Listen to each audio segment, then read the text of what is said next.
ఆంధ్రప్రదేశ్ రాష్ట్ర న్యాయ సేవాధికార సంస్థ అమరావతి వారి ఆదేశానుసారం మరియు జిల్లా న్యాయ సేవాధికార సంస్థ గుంటూరు వారి సూచనల మేరకు పిడుగురాల మండల న్యాయ సేవాధికార సంస్థ చైర్మన్ ఎం మురళి గంగాధరరావు ఆధ్వర్యంలో హెల్మెట్ ధరించడం సురక్షితం గమ్యస్థానాలని చేరండి అంటూ నినాదాలు చేస్తూ స్థానిక సివిల్ జడ్జి కోర్టు పిడుగురాల నుంచి ఎంఆర్ఓ ఆఫీస్ వరకు 1K వాక్ నిర్వహించడం జరిగింది. ఈ కార్యక్రమంలో న్యాయవాదులు, కోర్టు సిబ్బంది, ప్యానల్ న్యాయవాదులు, కోర్టు కానిస్టేబుల్స్, పారాలీగల్ వాలంటీర్లు మరియు న్యాయవాద గుమస్తాలు, కక్షిదారులు హెల్మెట్ వినియోగించకపోవడం వలన కలిగే దుష్ప్రభావాల గురించి తెలియజేశారు.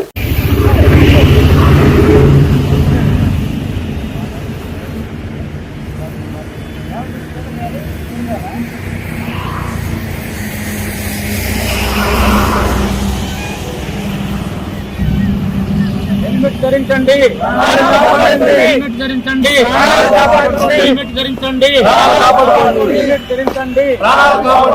హెల్మెట్ ధరించండి, హెల్మెట్ ధరించండి,